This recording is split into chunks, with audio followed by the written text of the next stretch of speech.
Meus irmãos, a paz do Senhor. Aqui quem vos fala é o irmão Fábio, cooperador da Assembleia de Deus, Ministério do Belém. Congrego ali no Jardim Marisa 1.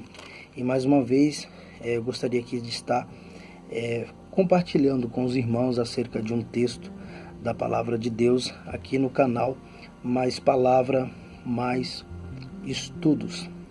Está no livro do profeta Zacarias, no seu capítulo de número 12, e o verso é o de número 10, que diz: derramarei um espírito de graça e súplica sobre a casa de Davi e sobre os moradores de Jerusalém, e eles olharão para mim quando aquele que transpassaram, chorarão por ele como se chora pelo filho único, vão chorá-lo amargamente como se chora por um primogênito.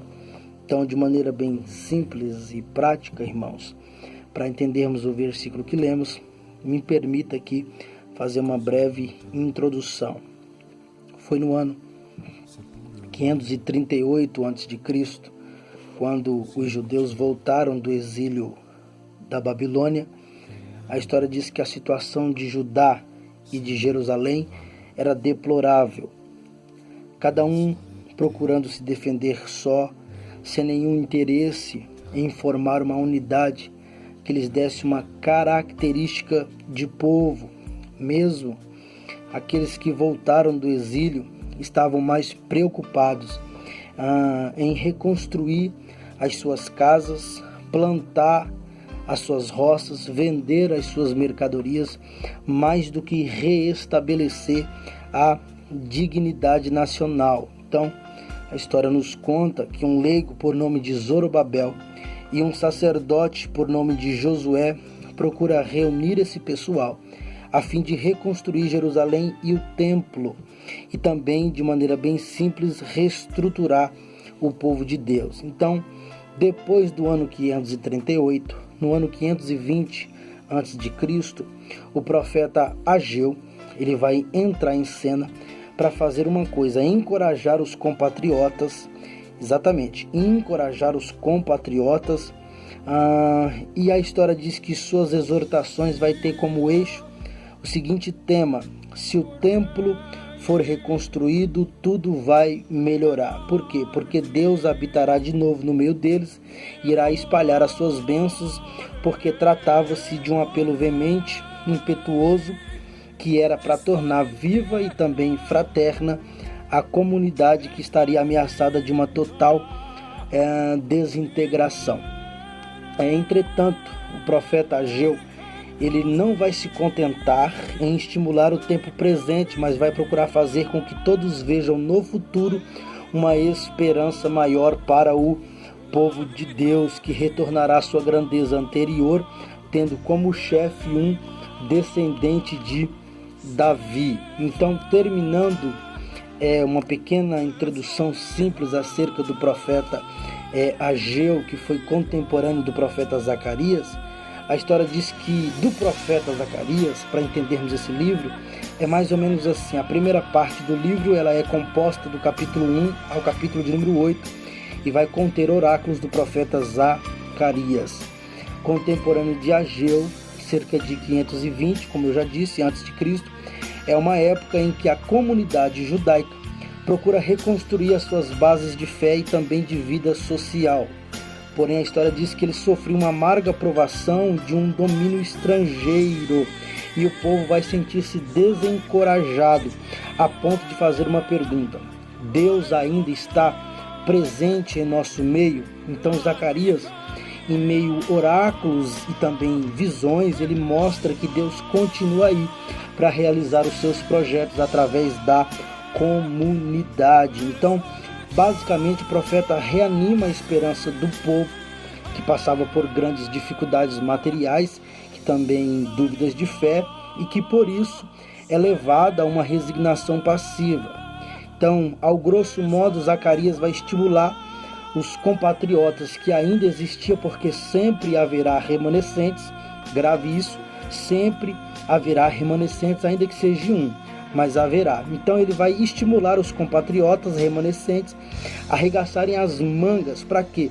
Para reconstruir que o templo, que era símbolo de fé e também de unidade nacional.